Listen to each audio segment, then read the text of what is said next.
damay changer tur bi parce que nous sommes des patriotes ca la ko tuddee le parti des patriotes Louis-Joseph Papineau dans les années 1800 la woon ñi nga xam ne nag ñooy réclamer aux patriotes au Sénégal c'est des patriotes Adji Sarr à partir de 2021 la bokkul ñun le patriote du terroir mooy ma réew koo xam ni réew mi ak lu ko ñogal jëmale ko kanam képp kott kese ci lay xalaat loolu moo indi turu ma réew mais baat bi wolof la wolofu lébu la bu doon wolof simple dañ naan sama réew mais ma réew mooy sama réew mais lébu lébu c'est la communauté la seule unique communauté qui peut soulever sa main se réclamant peut-être le propriétaire du Sénégal muy communauté boo xam ni ñoo gën a am lu ñuy woowee clémence jàmm ci biir Sénégal ñëpp ko am nag man du ma lébu mais ay références la yu ma jëlee ci ñoom moom Ndakaaru Njaay bu leen neexoon ñu xatal ko nit ñi mais boo xoolee sax liñ fi deseeti bareetul et lébu mooy communauté boo xam ne soo ko tuddee sa xel day dem ci métier mi mooy métier am uti jën mooy ay nit yu jóg dajale seen bopp ci gaalu filature dem def ay semaine ay weer ci biir ndox mi duñu gis suuf duñu gis lu dul ndox mi ak asamaan si boo xoolee ni ñuy sànnee mbaal ci biir géej mbaal googu pour ñu xëccaat ko ba mu duggaat ci gaal gi ak ni muy diisee jom ak fulla ak fayda mais dëggu ak dogu mooy tax mbaal gi rejoindre gaal gi te loolu ñu ngi koy def ci communion exemple la bu ñu jël moo tax boo xoolee sur le plan confrérique religieux boo nee lébu sa xel day dem ci Seydina Limaamu Laay voilà boo xoolee seeni événement niñ koy organiser l'unanimité ñoom ñëpp dañuy sol lu weex boo ñëwee ñun la laay maxtaar amul kii moo sant Ñas kii moo sant Jenn kii moo sant ñoom ñëpp ñooy bokk fu ñuy toog c'est-à-dire c'est un modèle exemple boo xam ne ñun loolu la ñuy rêvé ci réew mi unité moo tax ñu jël mbir mi tuddee ko ma réew ñetti dee yi comme ni nga ko waxee muy dëggu dogu waa ñi jiite nguur gi sax roy nañ ñu ci def ñetti dee muy jubal jubbanti mais su dëgg amul jub du mën a am su dëggu amul jubbanti du mën a am su dogu amul jubal du mën a am lépp loo gis ci àdduna mu taxaw rek dafa fekk dëgg lal ko bu ko dëgg lalul rek dañuy naxante mais du dem loolu moom moo indi 3D am na solo xam naa dinañ ci gën a yaatal bu si kanam tuuti nag ñoo ci li nga xamante moo di actualité nag mën nañ ci wax de duñu tëb dualité bi nga xamante ne tamit nemmeeku nañ ko au sommet de l'État entre si on peut dire ci li nga xamante moom ñeel la coalition Diomaye président naan dualité entre un président et son premier ministre loolu nag ban conséquence la moo mën a am ci après. waaw je crois que mënul indi benn conséquence bu fekkee séparé wu nañu pour de bon bu dul conséquence bu baax ci réew mi ndax Bassirou Diakhar Diomaye Faye débarrassé wu ci Ousmane Sonko kooku c'est pour le bien-être de la nation crise boobu ngay wax nag du crise bu am tey yàgg na xëy na sénégalais yi ñoom ñoo koy doog a sentir ñoo koy doog a yëg daan nañ ko junj ñoom bi ñuy doog a jël réew mi toogoon naa fii wax ko peut-être at ci ginnaaw peut-être nit ñi comprendre ñu ko woon loolu mooy li am lu ñu doon nëppal la et ça dure ça commence à sentir mauvais et je crois que c'est parti à jamais maintenant bu ñu duggee ci cadre conséquence bi monsieur Ousmane Sonko lim jot a yàq ci réew mi à tout point de vue surtout sur le plan économique absolument ci ñaari at yi suñu juboo waatul Diomaye ñetti at yi ko dese ci tabax li Sonko jot a yàq lay nekk ñetti at suñu juboo waatul su nekkee juboo nañ àndaat ñetti at yi des ci juróomi at yi ñu yàqaat juróomi at yi ñoom bu ñu fi jógee képp ku fi ñëw fukki at ak juróom ngay doog il faut que jàmbaare loolu doog a mën a yàq doog a mën a defar ñoom lu ñu yàq comme ndax comprendre nga bu baax li may expliquer maintenant dafa am plusieurs facteurs politiques am plusieurs organisations am plusieurs leaders am ñu fi nekkoon ba jóge fi am ñu fi nekk am ñu fi bëgg a nekk maintenant ñoom yàq gi ñuy yàq buñ fi toogee 5 ans ñoom ñaar kenn rek mooy am capacité wu rattraper ñoom li ñu yàq te du changer lenn ci programme bi mu amoon muy président Macky Sall parce que il est déjà dans le bain il a déjà les leviers il a déjà les relations avec ceux qui dirigent le monde déglu baax li ma lay expliquer Sonko ak Diomaye suñu juboowaatee ñu ànd juróomi at yi li ñu fi nar a yàq benn nit booy boo ñun ñi ñëpp ñu teer suñu ay ambition te def mobilisation dem jëli Macky Sall indi ko ñoom bu ñu jeexalee pour Macky Sall mën a àggale man projet bi mu amum vision 2035 ba pare am capacité wu fatt tur yi nga xam ne ñii dinañ ko fi def day fekk ñi def fi 5 ans ñii bu ñu fi defee lu ëpp 5 ans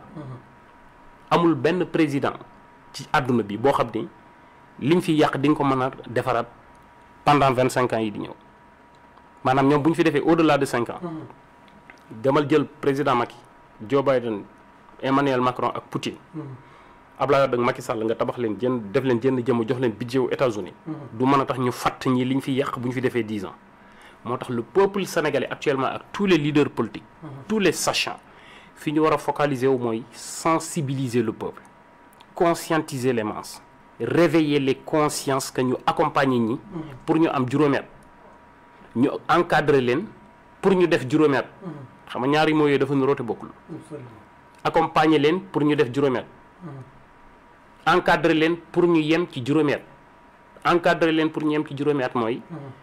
bu ñu ëppee juróomi at dégâts yi dina àgg ci dimension boo xam ni peut-être ñaar fukki at ak juróom la ñuy def doo ko lijjanti accompagner leen pour ñu def juróomi at mooy bëgguñu seen crise bi ngay wax ni am ay répercussions yu négatives ci biir état bu Sénégal ba muy indi interruption institutionnelle moo tax sénégalais yi war nañoo fagaru tak seen tubéy ñu accompagner leen ba ñu def juróomi at à la kulli al benn bi ci des accompagner leen ba ñu jeexal seen mandat wu juróomi at ba adduna bi xam ni Ousmane Sonko li mu wote ak ña mu bëggoon a mel ni ñoom du mas a mel ni ñoom ndax il faut ñu jox ko juróomi at ba ñëpp xam ni mënul dafa tëli te yoroon na lépp te deful su boobaa way wi day fay mais su dawee génn nii su dawee génn dina mel ni Thomas Sankara dina am tur ndax Thomas Sankara dañ ko teel kenn xamul ndax mën na wala mënul su dawee génn dina mel ni Patrice Lumumba dañ ko teel a rey kenn xamul ndax mën na wala mënul su dawee génn dina mel ni Kwame Nkrumah kenn xamul ndax mën na wala mënul su dawee génn dina mel ni Nelson Mandela kenn xamul ndax mën na wala mënul parce que dañ ko denc 27 ans mais moom yooyu du ko arrivé dinañ ko jox mu doxal pendant 5 ans jox ko levier yi bàyyee ko lépp luy doole te du fi def dara looloo tax sénégalais yi war a am intérêt wu encadrer leen pour ñu jeexal seen mandat ñu jël réew mi yóbbu ko ci beneen niveau. kon daal loolu nekk na daal en gros si on comprend maanaam solution bi daal si on veut vraiment di li des si mandat wu Diomaye bay nekk ab yàqu-yàqu boo xamante ne defal ko dina jafe lool il doit se séparer de son premier ministre. loolu c'est pour l'intérêt du Sénégal. bu fekkee bëgg nañoo gaaw a d'abord suñu économie. c'est pour l'intérêt du Sénégal il faut qu'il se débarrasse le plus tôt possible. mais bu fekkente ni. nit ñi bëgg nañoo fàtte loo xam ne mythe Sonko boo xam ne après day nekk di planer. di des ci suñu réew pour suñu ay progéniture. ah non il faut qu'ils soient ensemble. maintenant c'est aux Sénégalais de juger parmi les deux. lan moo leen ci gënal. lan moo leen ci gënal am na solo beneen bi aussi par rapport ak ba tey ci sa premier ministre là di Ousmane Sonko yaa ngi wax ni peut-être suñu àndee yàqu-yàqu yi mun naa bari mais ce premier ministre là également il est accusé par Madiambal Diagne des accusations voire même énormes jëm ci ay coup d'état entre autres loolu tamit noo ko mën a jàngatee yow en tant que acteur politique. waaw Madiambal est un journaliste averti. Moi et lui, on ne se connaît pas. Je le connais, mais lui, il ne me connaît pas. Absolument. xamewuma ko Sénégal. man li ëpp ci sama àdduna Afrique laa ko def surtout Afrique centrale. Madiambal bokk ci kuréel goo xam ne union la pour affaire journalistique yi ci francophone yi. ma xam médiation yi mu doon def ci yeneen i réew. ma xam yeneen i réew nu mu doon den jàppalee ci wàllu tasum xabaar. xam lu muy représenté ci àdduna bi. donc nekk na nit koo xam ni fulla ak fayda. ji nekk ci moom. ak type de républicain bi mu doon. gëm naa ni Madiambal du wax lu mu xamul. et sentir naa ci moom benn loyauté. vis-à-vis de la République du Sénégal car ni ñu ko def. mu dem ñu jàpp jabaram jàpp ay doomam jàpp xaritam tëj ci kaso bi ci lu fondewul ci benn loi ci suñu ay loi lu amul ci benn république bu sérieuse nga xam ni lii acte la boo xam ne dañ ko def pour satisfaire demande benn doomu adama muy président Ousmane Sonko. Madiambal malgré ça mu ànd ak sagoom ànd ak dal ba li mu yor lenn li nga xam ne bëgg na leen koo xoy pour xamal leen ni mën naa xeex ak ñoom tegu ko ci mbedd mi dafa dem teg ko ci loxo ay généraux. généraux yooyu dem teg ko ci loxo président. mu wax ba mu dalee wax ba léegi nag kenn mësu koo démentir kenn mësul weddi li muy wax kon li muy wax lu ma gëm la. et ñoom seen digganteeg Madiambal wax na ko barki démb ñëpp dégg ko. mu ne bi may jox général Birame Gueye li ma yore lenn ci li ma yor laa ko jox. li ci gën a tuuti am na yu mu junj yoo xam ne xam nga ko xam naa ko. et ça peut être un danger pour la République. donc le plus tôt possible nañu ko bàyyi njabootam bàyyi ñi ñu jàpp ci wàllu politique ñu mel ne Lat Diop ba tey mu ngi ci kaso mbax mu ngi ci bracelet. Ahmed Ndoye nañu ko libéré mu ngi ci bracelet électronique. yoratuñu justice bijouterie yi la ñu yore léegi ku yëngu ñu takkal la bracelet nañu bàyyi Badara Gadiaga mu dem ñibbi nañu bàyyi Mbacke bi Abdou Karim Mbacke. ndeysaan le pauvre santé bi moo tax doo dégg sax nit ñi di ko cité nga xool gars yi fi ñu yóbbu Sénégal. ci dimension bi da ngay dégg ñu tudd Badara Gadiaga Abdou Nguer. Farba Ngom. mais Mbacke bi Abdou Karim Mbacke doo ko sax faral di dégg nañu ko bàyyi mu dem ñibbi ndax tappale yi ñuy jàppee ñii. ci loolu lañ ko jàppee ci affaire pôle financier bi kon nañu ko bàyyi mu dem ñibbi ñëpp ñi nga xam ne ay détenus politiques lañ nañu leen bàyyi et je crois que la mayonnaise va prendre bientôt.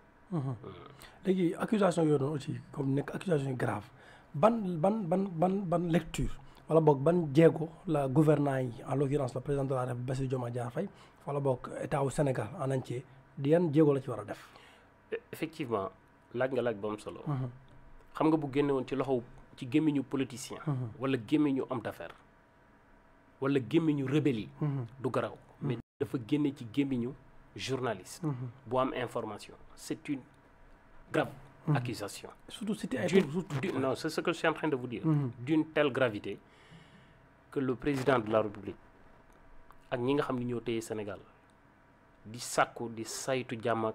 salaamam dinañ ci jël ay mesures idoines. Ça peut ne pas être bruyant. Vous voyez ce que je veux dire? Parce que xëy na am na relation humaine bu am ci ñoom. bul fàtte ni le président de la République était le poulain d'Ousmane Sonko à l'époque quand ils étaient dans l'opposition. tey yor na levier yi Sonko est devenu transparent devant lui. Absolument. soo xoolee li gën a accentuer seeni problème. Diomaye c'est quelqu'un de pieux ku gëm diine la ku fonk waxtu la daan na moytu fen daan na moytu jëw di moytu rambaaj di moytu fimiste te lépp lu mu gëm jàpp na ni bu ko waxee dëgg la ci moom même bu ci daan juum. boo xoolee Ousmane Sonko bi mu amee problème mu Sweet Beauté.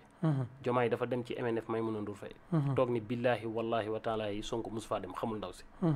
fii may waxee yow Diomaye président. saa yu jullee ba sëlmal dina dolli benn rakka pour jéggalu yàlla giñ googu mu giñoon foofu. parce que entre temps c'était le garçon de Ndiaga Niao tout court membre de Pastef. Actuellement il est le président de la République du Sénégal. en ayant toutes les informations de tout citoyen sénégalais devant lui. Absolument. yow loo mas a def ci réew mi mi ngi ci kanamu Diomaye. lu ma mas a def ci réew mi mu ngi ci kanamu Diomaye xale yi ne ci régie bi lu ñu mas a def ci réew mi mu ngi ci loxo Diomaye y compris Ousmane Sonko. ça veut dire Ousmane Sonko est devenu transparent devant le président de la République. moo tax ma ne li mu gën a regretter Diomaye. mooy d'avoir purgé une peine d'un an d'emprisonnement à cause de Ousmane Sonko loolu bokk na ci li ko gën a naqari ci àddunaam.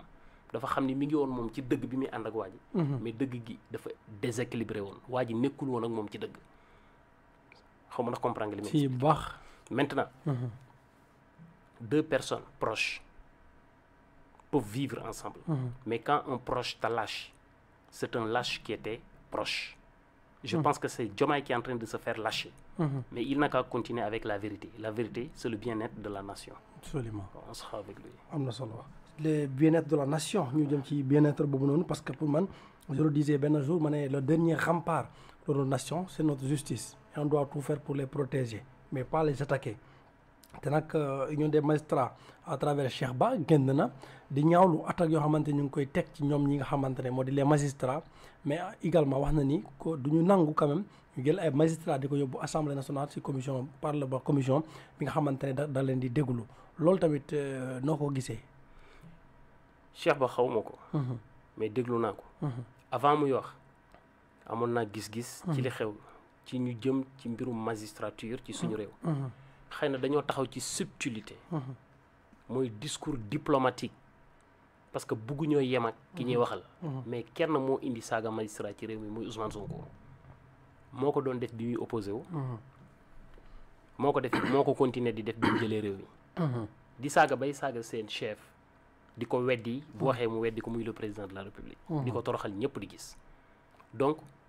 ñoom seen conférence de presse bi c'était très bien li seen sortie bi c'était très bel et bien beau mais il devrait y avoir des précisions plus précises ou plus précis pour ñu wax ak ki ñuy waxal waaye comme ki ñuy waxal xëy na ki leen di saaga xëy na wala mu leen di saagalu dafay yore peut-être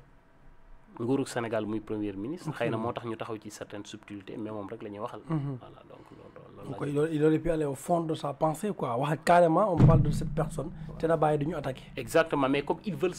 veulent pas se faire petit c'est des hommes d'État des commis d'État des personnalités haute facture des gens yoo xam ne par rapport ak la justice li ñuy wër adduna bi di dem di jàngi di xool yeneen i comportement dolli ko ci li ñu jàng ci nite daf leen di permettre ñuy bañ a cibler loolu la ñu wuuteeg waa ji moom day cibler xam nga comprendre li may expliquer voilà donc zéro grandeur voilà ciblage boobu noonu bokk na si loo xamante ne le premier Ousmane Sonko da ko ciblé depuis mu nekk ci opposition ba tey jii nii c'est-à-dire le système moi j'ai envie de comprendre c'est quoi le système ak lan mooy système bi ci suñu réew boo xamante ne Ousmane Sonko da koy combattre. Une très très belle question que rare des journalistes se posent. Vous savez système mooy ay doomu aadama yu booloo. ci communauté wala ci peuple wala ci réew wala ci benn espace. régir seen façon dundin. ci niñ ko bëggee. ñu koy woo l'ordre social da ngay dégg ñu naan la ordre mondial. jamono Covid da nga daan dégg nit ñi naan gars yi dafa am ba ñu bëgg a changer ordre mondial bi. ñu ne wàññi population dafa am ordre mondial. am ordre continental. am ordre communautaire am ordre social. Sénégal ratifié na ay convention yoo xam ne ci ni àdduna bi di doxee la loolu Nations Unies la koy defee. ratifié na ay convention yoo xam ne ci ni Afrique di doxee la da caa bokk. ratifié na ay convention yoo xam ne ci ni Afrique de l'Ouest di doxee. am na ay textes yoo xam ne ci biir réew mi képp la yem. loolu mooy l'ordre social suñu ordre social. nit ñi dañuy dox di tourner di wër garab ci benn sens ci biir ni ñuy wëree garab ci ordre social bi nag dina am ay déséquilibre dina ci am ñoo xam ni réew mi li mu warloo ñoom defu ko am ñoo xam ni réew mi li mu warloo ñoom da koy def ba defal leen double moo waral ñi ci des di manqué yëpp yu ñu war a mën a joyanti la mais képp ku ci jaruñu ba bëgg ñëw taxaw yow ni da ngay defar rek xamal ni ci système bi nga bokk c'est ça le système effectivement système mooy ñu ni ñun nii la ñuy dundee bind ko régir ko mu nekk aw këyit muy kaamilu réew mi muy la constitution du Sénégal ñu ne ci biir constitution bi képp ku judd ci réew mi dañ laa war a jël jàngal la lu amal njariñ réew mi pour nit ñi mën a nal seenum xel la cay toqee nekk jariñ mu mën a law ba laal képp ku juddoo ci biir réew mi Ousmane Sonko loolu amul lenn lu mu ci ratee bi mu tollee ci jàng yi inscrire nañ ko dans les écoles sénégalaises même bu daan dox 50 kilomètres di ñibbisi ci néegu sàkket di taal sondeel di jàng ay leçons mais il a bénéficié l'éducation nationale du Sénégal absolument bi mu tollee ci faju saa yu masaan feebar hôpitaux yi daan nañ ko faj bi mu tollee ci dem université ñu yóbbu ko fa bi mu jaaxalee université def ay stage li mu spécialisé wu dañ ko jël dugal ko ci benn cadre des privilégiés bu ñuy wooyee ENA yow jaaroo fa jaaruma fa ENA ku ñu fa dugal mooy yow dañ laa beral loxo ñu la war ngaa bokk ci ñiy jariñoo réew mi waaye war ngaa bokk ci ñiy jariñ réew mi absolument bi mu génnee ñu jox ko muy liggéey fukki at ak juróom moom ci boppam nee na liggéey na ko bi muy opposé wu lépp lu mu xamal Sénégal ci lu bon dégg naa mu wax ko mais musuma dégg mu ne Sénégal yoreel na ko benn mois de arrière ci fukki at ak juróom yi mu doon liggéey parce que ngaa dégg mu wax ko kon Sénégal jox na ko lépp lu mu war a loog moom man Sénégal musuma fay ab semaine ba ma juddoo ba léegi Sénégal musul def ci man benn lettre parce que awma chance bi mu am dem toog ci banc école Sénégal musul def ci man benn perfusion benn piqûre man musuma dugg ci hôpital Sénégal musuma dugg ci bureau administration biir Sénégal këyit yi ma am sax valise diplomatique moo may fekk bitim réew defal ma ko te du man rek ay millions yi sénégalais ñoo mel ne man ordre social bi ñooñu ñooy subir précarité bi ñooñu ñoo war a jóg dugg ci jeu bi parce que ñoo am capacité wu teg ci table ji ñu war a diagnostiquer Sénégal véritable problème bi askan bi di dund soo ko bokk ci xaw ma dox comprendre li may expliquer moo tax mënul indi lu bees xamul système mais loolu la ñuy wooyee inculte culturel dañoo am problème de culture générale bu fekkee fii nga juddoo yoroo fi màggi fi mosoo génn réew bi li ngay wax lépp maanaam mooy le gars il a regardé beaucoup de films dans sa vie et quand tu regardes beaucoup de films quand tu étais petit tu as envie d'être dans la peau des acteurs da ngay am lu ñuy wooyee rêveur nostalgique en français un rêveur nostalgique waaw da ngay bëgg a nekk héros par la politique nag propulsé ko mu ñëw ba am capacité wu nekk héros moo tax li mu doon rêvé bi muy ngone moom lay nekk di tourner voilà bëgg a nekk sultan bëgg a dajale sénégalais yi ñu téel ko trône mu toog ci kaw nekk le roi. loolu duñ ko mës a nangu ci àdduna. film fiction c'est ça. loolu ba tey ci weesu am na solo système bi nag moom xam naa ne moom soxal na leen ñu bëgg koo soppi kola kulliyaal mais ce système là moom mu jàppoon ñi ko doon incarné ce sont des gens comme Macky Sall ñu ci nekkoon boo depuis daanaka 1960 à nos jours et souvent quand je vous entends parler sur beaucoup de plateaux da ngay citer ku mel ni Macky Sall sànq sax yaa ngi koy wax nga jàpp ni si par exemple le président Bassirou Diomaye Diakhar Faye ak Ousmane Sonko ñu continuer ba jeexal seen 5 ans yi Macky Sall war nañ ko mun a ñun ñëpp ñu mbooloo andi ko pour mu daal di defar loo xamante ñoom danañ ko ci yàq mais cette situation là souvent de Macky Sall lu ko waral te ñu te moom waa Pastef jàpp ni lu yàqu ci réew mi jamono ji Macky Sall boobu la. waaw xam nga àdduna. lépp lu nit di wax perception bi nga ci am yaa ngi koy jëlee ci information yi nga am ci sa biir bopp. wala sa environnement lii la wër. exactement waa Pastef seen environnement moo soriwul. xam-xam amul ci ñoom. amul ku ci mën a wax lu ajum ngooñ. ñoom li ñu xam la ñu wax te li ñu xam mi ngi commencé 2021. loolu la ñu xam maanaam nitu Pastef homo pastefianciste dans sa tête la politique du monde s'arrête à l'image de Ousmane Sonko. c'est des gens yoo xam ne dañoo construire l'avenir du développement de la nation à l'image de Ousmane Sonko. même boo doon may ku dëkk Pastef or di ko jox kilo or ni ko li Macky Sall la ko jox du ko jël bëggul même bu koy amal njariñ tant que jógewul ci Sonko. exactement xaw ma ndax comprendre nga ñooñu ils sont très limités taxu ñu may wax. président Macky Sall dama ko opposé wu man mii di wax yow ba mu jóge fi. bëgguma ko woon a gis ci photo. mais xam nga lu tax ma opposé wu. ordre social bi ma la wax ni la suñu réew noonu lay demee. mu am ay déséquilibre man damaa bokk ci victime yi nga xam ne ci déséquilibre bi la ñu jógee. te ci programme Macky Sall pour combler vide boobu amu ci woon mais bu doon sur le plan infrastructure sur le plan développement social wala tabax am ay hôpital ñogal suñu dund Macky Sall amoon na programme boo xam ni 2 ans yii nii doon nañ bokk ci 8e archipel des îles des Canaries. xam nga île des Canaries la 7 îles yu nekk fii bokk ci Espagne ay Las Palmas Lanzarote Los Cristianos. Sénégal waroon na nekk 8e bi. Macky Sall 3 ans yii ñu nar a defaat nii bu doon moo fi nekk ba 5 ans yi jàll doon na jël Sénégal def ko Suisse de l'Afrique mais li nga xam ni man moo tax ma ñëw créer parti. affaire u àq ak yelleefu doomu aadama la. te ci biir réew mi amuñu capacité wu. mu law ba laal képp ku ne ci biir réew mi il y a des villes dans ce pays qu'on appelle des villes saintes certains ont fait ce qu'on appelle sécession de la République man Touba laa juddoo yaroo fa màggee fa. samay àq ak samay yelleef dëkk gi ma dëkk Touba daf ma ci xel lu bari parce que élection locale mu ngi jub si. yow am nga droit nekk maire dëkk bi nga dëkk. mais man awma droit bi.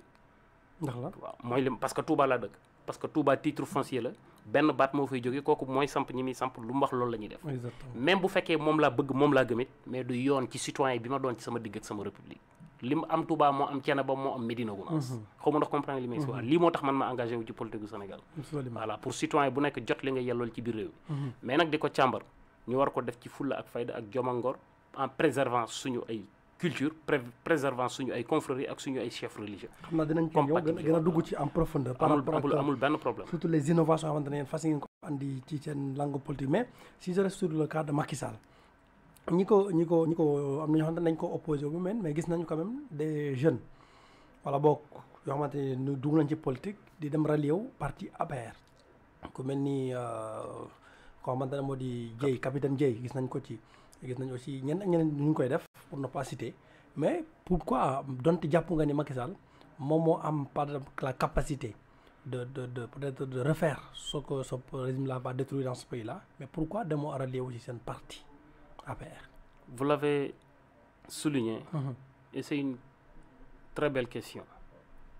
bi may ñëw ñuy créer parti ma réew. il y a presque 200 et quelques 90 partis ci réew mi ñi ñëw ñun ñooy dernière boo xoolee sax au niveau du ministère de l'intérieur ci liste bi ñun ñooy dernier parti. oui pourquoi rejoindre ñu parti yi fi nekkoon li ma la limal sànq. moo tax bokkuñu ci benn parti parce que gisuñu benn parti bu ko porté. réew mi ni mu tëggoo dafa am kayit yuy régir doxalinu réew mi. kayit yooyu ñi koy yor souvent mooy le chef du politique publique. muy le président ak son gouvernement. ñoom ni ñu juddoo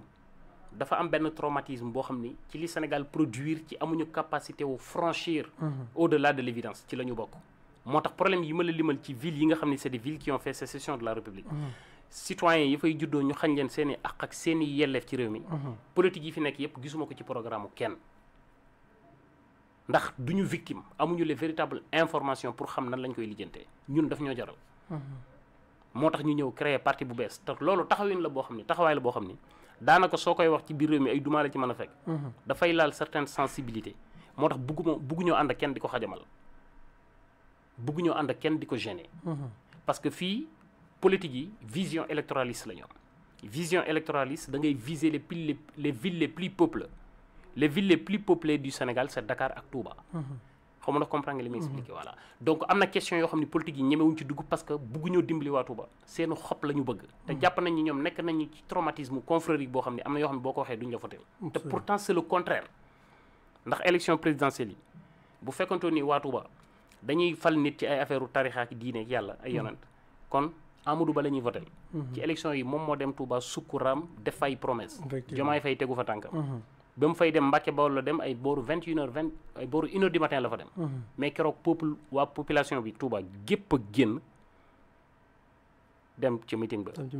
Ousmane Sonko ñëpp xam nañ ni bu dee image rek ci ku gën a virulent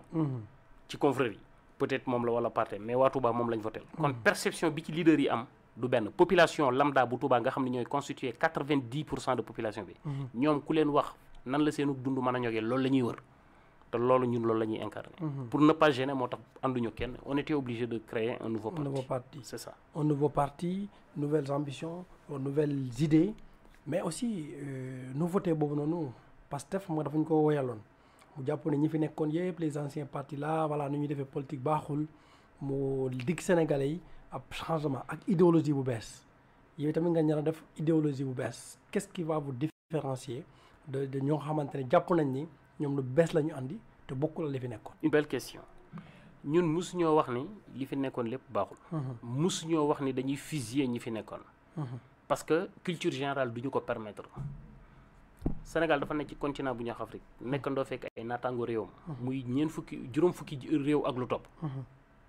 ñun ñu wër ci li ci ëpp xam Sénégal position bi mu am ci Afrique. donc problème bi du problème mu Sénégal kese problème mu nit ku ñuul la. ñu def ay jéego nag ba am lu ñu leen ci rawee loolee ñi fi nekkoon ñoom ñoo ko def. kon ñun du ñu ñëw di dal ci seen kaw mais dama laa limal sànq loo xam ni. réew yi dem fa la ñu àgg te loolu gisuñu ko ci kenn ci ñi fi nekkoon. looloo tax ñu taxawal lu bees waaye bokkul ni dañuy dóor ci kaw ñi fi nekkoon loolu moom mënuñu koo wax. ci àdduna gis taxawaay bi nga xam ni Sénégal am na ko. yow Cheikh Thiam je rappelle que yow yaa jiite parti boobu di 3D maa réew 3D moo di déggu ak dogu vous avez fait un tout petit peu le tour si je peux dire ça comme ça de l'Afrique voire même du monde si je peux dire ça comme ça nga amoon possibilité jàpp naa ni mun a nekk ci réew bu la neex dund fa dund boo xamante ne voilà paisiblement ak sa njaboot mais vous avez choisi de rentrer au Sénégal travailler pour votre pays. Ce choix-là, vous ne regrettez pas? Une très belle question. Merci pour cette pertinence. Une question très difficile à répondre. Vous avez parfaitement raison. Def naa tour du monde.